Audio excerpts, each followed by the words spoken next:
여러분, 노후에 어떻게 해야 후회하지 않고 행복하게 살 수 있을까요? 돈을 많이 모으고 자식들이 잘 되면 마음이 편안해질까요? 주변을 한번 보십시오. 노후 준비도 잘 되어 있고 자식들도 성공했지만 정작 행복해 보이지 않는 분들이 의외로 많습니다. 모든 조건을 갖추고도 원망 속에 사는 사람과 가진 게 없어도 온한 사람의 차이는 어디서 올까요? 우리가 믿어온 행복의 조건이 틀렸다면 어떠시겠습니까? 노가 힘든 진짜 이유는 무언가 모자라서가 아니라 버려야 할 것을 너무 많이 지고 있기 때문입니다. 젊을 때는 쌓는 게 중요했지만 60세 이후는 다릅니다. 불필요한 욕심과 복잡한 마음을 정리하는 비움의 시간을 가져라 비로소 평온함이 찾아옵니다. 오늘 영상에서는 여러분의 노후를 방해하지만 꼭 필요하다고 착각하며 놓지 못하는 반드시 줄여야 할 오지를 솔직하게 말씀드리겠습니다. 특히 마지막 5번째는 평생 소중히 지켜온 가치일지 모르나 이것을 버리지 못하면 노후는 절대 편안해질 수 없습니다. 60세 이후의 인생이 가벼워지는 법 지금 바로 시작합니다. 구독과 좋아요 함께 해주시면 사람 관계에서 좀 더 편해지는 법을 계속 전해드리겠습니다. 여러분도 버려야 할 게 있다고 생각하시나요? 있다면 1번, 없다면 2번. 댓글에 숫자만 남겨주세요. 첫 번째, 쓸데없는 인간관계를 줄이세요. 63세 영수 씨는 얼마 전 큰 결심을 하나 했습니다. 수십 년간 이어온 고교 동창회 단체 채팅방을 스스로 나간 것입니다. 처음엔 내가 너무 야박한가, 나중에 아쉬운 소리 들으면 어쩌지 싶어 망설였지만 막상 버튼을 누르고 나니 10년 묵은 채이 내려가는 기분이었습니다. 사실 영수 씨는 그동안 동창 모임에 나가는 게 즐겁지 않았습니다. 만나면 늘 뻔한 자랑질 뿐이었거든요. 누구 자식이 대기업에 갔네. 누구는 이번에 손주를 봐서 용돈을 수백만 원 줬네. 누구는 어디 땅값이 올랐네 하며 떠드는 소리의 겉으로는 축하한다. 대단하다며 웃어줬지만 돌아오는 길은 늘 마음이 허전했습니다. 내 자식은 아직 자리도 못 잡았고 내 형편은 그들에 비해 초라한 것 같아 자꾸만 비교하게 됐으니까요. 무엇보다 힘들었던 건 애무감이었습니다. 친하지도 않은 친구 자녀의 결혼식에 축의금을 내고 막히지도 않는 술자리에 불려나가며 금쪽 같은 시간과 돈을 썼습니다. 인맥이 재산이라는 말만 믿고 억지로 붙들고 있던 관계들이었죠. 하지만 영수 씨가 지난달 갑자기 몸이 아파 병원에 입원했을 때 그 많던 친구 중 병문하는 거 안 부졌나 한 통 먼저 걸어준 사람은 단 2명뿐이었습니다. 심하게는 덤바의 수라는 유명한 법칙이 있습니다. 인간이 아무리 노력해도 진정으로 신뢰하고 친밀하게 유지할 수 있는 관계는 최대 150명 정도라는 것입니다. 그런데 여기서 중요한 사실이 있습니다. 60대 이후가 되면이 숫자에 집착하는 것이 오히려 불행의 씨앗이 된다는 점입니다. 미국 스탠퍼드 대학교의 로라 로스텐슨 교수는 연구를 통해 이를 증명했습니다. 사람은 나이가 들어 시간이 유한하다는 것을 깨닫게 되면 더 이상 넓고 얕은 관계를 유지하는 데 에너지를 쓰지 않는다는 것입니다. 대신 자신에게 정말 소중하고 정서적으로 깊은 만족감을 주는 소수의 사람에게 집중할 때 행복도가 급격히 올라갑니다. 반대로 싫은 사람을 억지로 만나며 관계를 유지하려 애쓰는 노년층은 그렇지 않은 경우보다 스트레스 지수가 3배 이상 높다는 결과도 있습니다. 우리는 나이가 들어서도 불편한 모임에 나가고 나에게 상처 주는 사람을 끊어내지 못할까요? 그 밑바닥에는 고립에 대한 공포가 깔려 있습니다. 지금 이 관계들을 정리하면 나중에 내 장례식에 올 사람이 없으면 어떡하나 혼자 남겨지면 어쩌나 하는 걱정 때문이죠. 하지만 여러분 노년의 인간관계는 암보다 질입니다. 60세 이후에 우리는 에너지가 한정되어 있습니다. 그 귀한 에너지를 만나고 나면 기가 빨리는 사람, 늘 자기 자랑만 늘어놓는 사람에게 쓰고 나면 정작 내가 사랑하는 가족과 내 자신을 돌볼 힘이 남아나지 않습니다. 노년의 진짜 고독은 주변에 사람이 없어서 오는 게 아닙니다. 마음이 전혀 통하지 않는 수많은 사람 속에 섞여 있을 때 우리는 가장 큰 외로움을 느끼는 법입니다. 철학자 스포나우는 이런 말에 남겼습니다. 고독을 사랑하지 않는 자는 자유를 사랑하지 않는 자다. 그는 인간관계의 괴로움을 고슴도치의 딜레마에 비유했습니다. 너무 가까이 가면 서로의 가시에 찔리고 너무 멀어지면 추운 법이죠. 60세는 그 적절한 거리를 찾기 위해 내 몸을 찌르는 불필요한 인연들을 가감히 정리해야 하는 시기입니다. 진정한 친구는 내가 잘 나갈 때 박수쳐 주는 수백 명이 아니라 내가 초라해졌을 때 조용히 곁을 지켜주는 한두 명이면 충분합니다. 억지로 웃어주어야 하는 관계는 오늘부터 가감히 줄이십시오. 대신 그 시간에 조용히 산책을 하거나 정말 소중한 사람과 따뜻한 밥 한 끼를 나누십시오. 관계를 비워야 비로소 여러분의 영혼이 쉴 자리가 생깁니다. 두 번째, 쓸데없는 걱정을 줄이세요. 65세의 정숙 씨는 밤마다 머릿속이 복잡해 잠을 이루지 못합니다. 낮에 아들과 통화하며 들었던 사소한 목소리 톤부터 걱정이 시작됩니다. 아들 직장에 무슨 일이 있나? 며느리랑 싸웠나? 아니면 어디 아픈 건 아닐까? 꼬리에 꼬리를 무는 걱정은 결국 아직 초등학생인 손주의 장래 걱정까지 이어집니다. 그뿐만이 아닙니다. 정숙 씨는 무릎이 조금만 쑤셔도 덜컥 겁이 납니다. 나중에 못 걷게 되면 어쩌지? 자식들한테 짐이 되면 어떡하나 하는 불안감이 가슴을 짓누릅니다. TV에서 나오는 건강 정보는 죄다 자기 이야기 같고 뉴스에서 본 사건 사고는 당장이라도 내 가족에게 일어날 일처럼 느껴집니다. 정작 지금 눈앞에 맛있는 반찬과 창밖에 좋은 풍경은 즐기지도 못한 채 일어나지도 않은 일들을 미리 당겨서 괴로워하느라 정숙 씨의 하루는 늘 안개속처럼 뿌옇기만 합니다. 미국 펜실바니아 대학교 연구팀은 걱정에 관한 흥미로운 실험을 진행했습니다. 사람들이 평소에 하는 걱정들이 실제로 얼마나 현실로 일어나는지 추적 조사한 것이죠. 결과는 놀라웠습니다. 우리가 하는 걱정의 91%는 실제로 일어나지 않는 일이었고 나머지 9% 중에서도 우리가 미리 준비해서 바꿀 수 있는 일은 극히 적었습니다. 심리학에서는 이를 가르쳐인지 예곡이라고 부릅니다. 특히 노년기에 접어들면 뇌의 편두체가 불안에 더 민감하게 반응하면서 작은 문제를 거대한 재앙으로 부풀려 생각하는 경향이 생깁니다. 즉 우리가 밤잠을 설치며 하는 걱정의 대부분은 내가 만들어낸 가짜 시나리오에 불과하다는 사실을 과학이 증명해주고 있습니다. 우리는 이토록 쓸데없는 걱정에 매달리는 걸까요? 그것은 걱정을 하면 마치 내가 무언가 문제를 해결하고 있다는 착각이 들기 때문입니다. 자식 걱정을 해야 부모 노릇을 하는 것 같고 노후 걱정을 해야 대비가 된다고 믿는 것이죠. 하지만 걱정은 문제를 해결하는 도구가 아니라 현재의 에너지를 낭비하게 만드는 구멍일 뿐입니다. 특히 60세 이후의 걱정은 대부분 내가 통제할 수 없는 영역에 다 있습니다. 자식의 인생, 타인의 시선, 피할 수 없는 노화 같은 것들 말입니다. 내가 어떻게 할 수 없는 일을 붙잡고 고민하는 것은 마치 멈춰서 있는 기차 안에서 기차를 밀고 가려고 애쓰는 것과 같습니다. 기차는 한 발자국도 움직이지 않는데 내 몸만 지치고 병들 뿐입니다. 프랑스의 사상가 미셀 드 몽테는 노년에 이런 말을 남겼습니다. 나의 인생은 수많은 불행으로 가득 찼으나 그중 대부분은 실제로 일어나지 않은 것들이었다. 우리는 평생 실제로 닥치지도 않은 불행이라는 유령을 미리 불러내어의 행복을 제물로 바치고 있는 셈입니다. 여러분, 지금 머릿속을 괴롭히는 걱정거리를 하나씩 떠올려 보십시오. 그 중에 여러분이 오늘 당장 팔을 걷어붙여 해결할 수 있는 일이 몇 가지나 됩니까? 만약 없다면 그 걱정은 이제 그만 내려놓으셔도 됩니다. 자식 걱정은 그들을 믿어주는 마음으로 바꾸시고 건강 걱정은 지금 당장 10분 걷는 행동으로 바꾸십시오.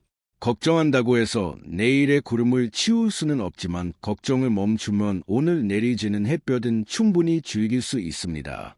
매일은 내일의 나에게 맡기고 오늘은 그저 편안히 숨쉬며 웃어보십시오. 걱정을 줄여야 비로소 삶의 여유가 찾아옵니다. 세 번째, 쓸데없는 소비를 줄이세요. 67세 광수 씨는 퇴직 후에도 여전히 품위 유지를 위해 적지 않은 돈을 쓰고 있습니다. 오랜만에 나가는 모임에는 꽃기름 있는 브랜드의 옷을 챙겨 입어라 마음이 놓이고 가끔 친구들 만나면 형편이 넉넉지 않아도 습관적으로 지갑을 먼저 꺼내 밥값 술값을 계산했죠. 사회적 지위가 사라진 지금 소비를 통해서라도 자신의 존재감을 증명하고 싶기 때문입니다. 문제는 집에 돌아오는 길입니다. 비워버린 지갑과 카드 명세서를 보면 한숨이 절로 나옵니다. 집에는 이미 한두 번 입고 처박하던 옷들이 가득하고 쓰지도 않는 최신 가전 제품들이 거실을 차지하고 있습니다. 순수 씨는 남들에게 초라해 보이지 않으려 물건을 사고 대접을 하지만 정작 그 소비가 끝난 뒤에 남는 것은 통장의 잔고 부족과 공허함뿐입니다. 마의 눈을 의식해서 지불한 비용이 결국 강수 씨의 노후 자금을 야금야금 갉아먹고 있었던 것입니다. 심리학에는 소유 효과라는 개념이 있습니다. 물건을 소유함으로써 자신의 가치를 증명하려 하는 보상 심리 중 하나입니다. 특히 은퇴 후 사회적 지위를 이루었다고 느끼는 노년층일수록 값비싼 물건이나 가시용 소비에 집착한다는 연구 결과가 많습니다. 물건이 말을 대신해 준다고 믿는 것이죠. 하지만 미국 코넬 대학교의 토마스 길로치 교수팀의 연구에 따르면 명품백 같은 값비싼 물건을 사는 소비에서 얻는 행복감은 매우 짧게 유지되는 반면 그로 인한 경제적 압박은 훨씬 길게 지속된다고 합니다. 연구팀은 행복한 노년을 보내는 사람들의 특징을 분석했는데 그들은 물건을 채우는 소비보다 여행이나 배처럼 나 자신을 풍요롭게 하는 경험에 집중할 때 삶의 만족도가 월등히 높았다는 사실을 밝혀냈습니다. 왜 우리는 나이가 들어서도 불필요한 소비를 멈추지 못할까요? 그것은 물건이나 돈을 쓰는 행위가 나의 살아있음과 건재함을 증명해 준다고 믿기 때문입니다. 남들에게 무시당하지 않으려는 방어 기제가 소비로 나타나는 것이죠. 하지만 냉정하게 생각해 보십시오. 남들은 생각보다 여러분의 차, 여러분의 옷에 관심이 없습니다. 온전의 소비는 단순해야 합니다. 60세 이후에 가장 경계해야 할 것은 남에게 보여주기 위한 가짜 소비입니다. 내 형편에 맞지 않는 과한 경조사비, 남들 따라 사는 최신 유행템, 기분에 휩쓸려 사는 물건들은 결국 나의 노후를 불안하게 만드는 주범입니다. 진정한 품격은 비싼 옷에서 나오는 것이 아니라 정갈한 몸가짐과 깊이 있는 말씨에서 나옵니다. 고대 그리스의 철학자 에피크로스는 이런 말을 했습니다. 행복해지고 싶다면 소유를 늘리려 하지 말고 욕망을 줄여라. 소비의 굴레에서 벗어나지 못하는 이유는 매안의 결핍을 밖에서 채우려 하기 때문입니다. 자루가 터져 있는데 밖에서 아무리 곡식을 부어봐라 자루는 절대 차지 않습니다. 터진 자루를 꿰매는 것이 우선입니다. 여러분, 지금 방장 집안을 한번 둘러보십시오. 1년 넘게 손 한 번 대지 않은 물건들이 얼마나 많습니까? 그것들은 모두 여러분이 피땀 흘려 번 돈이 굳어버린 모습입니다. 이제는 물건을 사서 마음을 채우려는 노력을 멈추십시오. 물건을 줄이면 집이 넓어지고 소비를 줄이면 마음이 편안해집니다. 남에게 보여주기 위해 쓰는 돈을 아껴서 여러분 자신의 건강한 식단과 소박한 취미를 위해 쓰십시오. 중요한 것은 여러분이 느끼는 내면의 충만함입니다. 소비를 줄여야 비로소 삶의 주도권이 나에게로 돌아옵니다. 내 번째 쓸데없는 자존심을 줄이세요. 69세 병철 씨는 고집세기로 동네에서 소문이 자아합니다. 젊은 시절 큰 기업의 간부까지 지냈던 병철 씨는 어디를 가든 대접받아에 직성이 풀립니다. 식당에서 종업원이 조금만 실수해도 내가 누군 줄 알고 이래. 라며 목소리를 높이고 자식들이 주원이라도 한마디 하면 어디 감히 애비한테 가르치려 대느냐며 버럭 화부터 냅니다. 사실 병철 씨도 속으로는 알고 있습니다. 본인의 고집 때문에 친구들이 하나둘 떠나가고 명절에도 자식들이 눈치를 보며 금방 돌아간다는 사실을요. 하지만 한번 세운 자존심을 굽히는 것이 죽기보다 싫습니다. 유연하다는 말 한마디면 풀릴 일을 끝까지 버티다가 결국 혼자 남겨진 거실에서 애로움을 사깁니다. 경찰 씨가 지키려 했던 그 자존심은 이젠 낡은 훈장처럼 아무도 알아주지 않는 무거운 짐이 되어 버렸습니다. 심리학에는 방어적 자존감이라는 용어가 있습니다.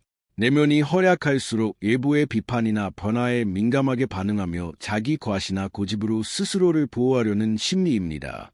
하버드 대학교의 연구에 따르면 노년기의 방어적 자존감이 높은 사람일수록 사회적 고립도가 높고 뇌인지 기능 저하 속도가 빠르다는 결과가 나왔습니다. 반면 자신의 부족함을 인정하고 타인의 의견을 유연하게 받아들이는 수용적 태도를 가진 노인들은 행복 호르몬인 세로토닌 분비가 활발하며 주변 사람들과의 관계 만족도가 월등히 높았습니다. 결국 자존심을 세우는 것은 나를 지키는 방패가 아니라 타인과 나 사이에 높은 벽을 쌓는 힘이라는 것이 심리학계의 공통된 견해입니다. 우리는 나이가 들수록 더 고집스러워지고 자존심을 세우게 될까요? 그것은 나이가 들면서 사회적 역할이 줄어들고 몸이 약해지다 보니 자존심마저 내려놓으면 정말 아무것도 남지 않을 것 같다는 두려움 때문입니다. 하지만 여러분, 진짜 자존감은 남에게 굽히지 않는 태도에서 나오는 것이 아닙니다. 잘못했을 때 사과할 줄 알고 모르는 것을 모른다고 말할 수 있는 용기가 진짜 자존감입니다. 나이 들어서까지 고집을 꺾지 않는 모습은 당당함이 아니라 주변 사람들을 숨막히게 하는 어른답지 못한 욕심으로 비치기 마련입니다. 악년에 내가 말을 입 밖으로 내는 순간 여러분은 과거에 갇힌 노인이 들고 맙니다. 과거의 나를 내려놓고 지금의 평범한 나를 인정할 때 비로소 주변 사람들과 진심으로 소통할 수 있습니다. 중국의 사상가 노자는 이런 말을 했습니다. 가장 부드러운 것이 세상에서 가장 강한 것을 이긴다. 사람의 몸은 살아있을 때 부드럽지만 죽으면 딱딱해진다. 딱딱하게 굳어버린 자존심은 죽어가는 마음과 같습니다. 부드럽게 휘어질 줄 아는 대나무가 태풍에도 부러지지 않듯 마음을 유연하게 가져라 노년의 거센 파도를 견뎌낼 수 있습니다. 여러분, 혹시 최근에 누군가와 다투고 나서 내가 맞는데 왜 사과해야 해? 라며 씩씩거리고 계시지는 않습니까? 그 자존심을 지켜서 얻는 것과 소중한 사람을 잃어서 겪는 고통 중이 더 큽니까? 이제는 미안하다, 고맙다, 내가 잘 몰랐다는 말을 아끼지 마십시오. 자존심을 한 뼘만 낮추면 자식들과 대화가 시작되고 이웃과 웃으며 인사할 수 있게 됩니다. 뻣뻣한 고개를 숙이는 순간 여러분의 삶에는 이전보다 훨씬 많은 사람이 찾아올 것입니다. 자존심을 줄여야 비로소 진짜 존경을 받게 됩니다. 5번째, 쓸데없는 집착을 줄이세요. 72세 순재 씨는 장성한 자식들의 일거수일투족을 여전히 손바닥 위에 두고 싶어 합니다. 아들네 집 냉장고에 무엇이 들어있는지, 손주가 어떤 학원에 다니는지 직접 확인해야 직성이 풀립니다. 내 자식들 잘나고 하는 소린데 뭘 그러느냐며 매일같이 전화를 걸어 조언을 쏟아내지만 정작 아들은 어머니의 전화를 점점 피하기 시작합니다. 그뿐만이 아닙니다. 순자 씨는 예전에 건강했던 모습, 예전에 탱탱했던 피부에 대해서도 집착을 버리지 못합니다. 거울 속 깊어진 주름을 볼 때마다 우울함에 빠지고 예전만큼 따라주지 않는 몸을 원망하며 하루를 보냅니다. 이미 흘러가 버린 세월과 이미 내 품을 떠난 자식의 인생을 붙잡으려 애쓰는 동안 순자 씨의 현재는 원망과 서운함으로 가득 차 버렸습니다. 신의학에는 통제환상이라는 용어가 있습니다. 자신의 밀력으로 바꿀 수 없는 일부의 일들을 여전히 본인이 조절할 수 있다고 믿는 심리적 상태를 말합니다. 노년기에 접어들수록 환경에 대한 지배력이 줄어들기 때문에 이를 만회하고자 주변 사람이나 과거의 영광에 더욱 집착하게 되는 현상이 나타납니다. 독일의 한 노년 심리학 연구소에서 실시한 조사에 따르면 자녀의 삶이나 자신의 외모 변화에 집착하는 노인 그룹은 그렇지 않은 그룹보다 삶의 만족도가 40% 이상 낮았습니다. 특히 이러한 집착은 스트레스 호르몬인 코르티솔 수치를 높여 신체 면역력을 떨어뜨리는 주요 원인이 된다는 사실이 밝혀졌습니다. 결국 무언가를 붙잡으려는 집착이 내 몸과 마음을 가장 먼저 망가뜨린다는 것입니다. 우리는 나이가 들수록 무언가에 더 강하게 집착하게 될까요? 그것은 맺어나가는 것들에 대한 상실감을 받아들이기 힘들기 때문입니다. 자식을 내 뜻대로 조정하고 싶어하는 것은 나의 영향력을 확인하고 싶기 때문이고, 과거에 집착하는 것은 현재의 내 모습을 인정하기 싫기 때문입니다. 하지만 60세 이후에 가장 필요한 지혜는 매일 떠난 것을 기쁘게 보내주는 연습입니다. 다시금 내가 잠시 맡기는 귀한 손님이지 내 소유물이 아닙니다. 세월은 거스를 수 없는 자연의 섭리입니다. 붙잡으려 하면 할수록 손가락 사이로 빠져나가는 모래알처럼 집착은 결코 우리를 만족시켜 주지 못합니다. 오히려 그 집착이 사랑하는 자식을 멀어지게 만들고 나의 오늘을 지옥으로 만듭니다. 불교의 성인 석가모니는 이런 진리를 전했습니다. 고통의 원인은 집착이다.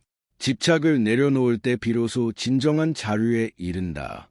우리가 괴로운 이유는 상황이 나빠서가 아니라 그 상황을 내 마음대로 바꾸고 싶어하는 욕심 때문입니다.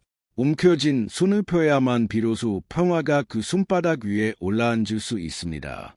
여러분, 지금 여러분을 가장 괴롭게 만드는 것은 무엇입니까? 서운하게 구는 자식입니까? 아니면 예전 같지 않은 내 몸입니까? 사실 여러분을 괴롭히는 것은 자식도 세월도 아닙니다. 그것들을 내 마음대로 하고 싶어하는 여러분의 집착입니다. 이제는 자식의 인생에서 한 걸음 물러나 주십시오. 그들이 시행착오를 겪더라도 묵묵히 지켜봐 주는 것이 가장 큰 사랑입니다. 또한 늙어가는 자신의 모습도 따뜻하게 안아 주십시오. 주름진 얼굴은 그만큼 풍부한 인생을 살았다는 훈장입니다. 내 손을 떠난 것들을 너그럽게 놓아줄 때 여러분의 노후는 비로소 누구에게도 방해받지 않는 진정한 평온에 도달할 것입니다. 집착을 줄여야 비로소 삶의 마지막이 아름다워집니다. 오늘 우리는 60세 이후 더 행복하고 편안한 삶을 위해 반드시 줄여야 할 5가지를 함께 나누었습니다. 쓸데없는 인간관계, 쓸데없는 걱정, 쓸데없는 소비, 쓸데없는 자존심, 그리고 쓸데없는 집착. 이 5 키워드를 가만히 들여다 보십시오. 공통점이 무엇입니까? 모두 매 밖이 아니라 매 안에서 생겨난 짐들이라는 사실입니다. 인생의 후반전은 무언가를 더 채우고 증명하며 사는 시간이 아닙니다. 마치 이사를 준비하듯 매 삶에서 정말 소중한 것만 남기고 나머지는 가볍게 정리하는 시간입니다. 노후는 정리하는 시간이다라는 말을 꼭 기억해 주십시오. 낡고해진 것들을 가감히 버려야 비로소 그 자리에 새로운 평온함과 여유가 깃들 수 있습니다. 혹시 나는 이미 늦었어. 평생 이렇게 살았는데 이제 와서 뭘 바꾸겠어? 라고 생각하고 계십니까? 절대 그렇지 않습니다. 여러분, 인생에서 무언가를 시작하기에 가장 좋은 때는 바로 지금입니다. 어제까지의 삶이 무거웠다면 오늘 단 하나만이라도 내려놓아 보십시오. 불편했던 단체 대화방을 나오고 일어나지도 않은 걱정을 멈추고 자식에게 향했던 간섭을 거두는 그 작은 행동 하나가 여러분의 노후를 완전히 바꿔 놓을 것입니다. 미자는 남의 눈치를 보느라 자식들 뒷바라지 않으라 뒷전으로 밀려났던 나 자신을 위해 사십시오. 내 마음이 무엇을 원하는지, 내가 언제 진정으로 웃는지에 집중하십시오. 내가 행복해야 내 주변도 허해지는 법입니다. 여러분은 그럴 자격이 충분히 있는 분들입니다. 여러분의 관계가 따뜻하고 평안하기를 바랍니다. 지금까지 마음상담소였습니다.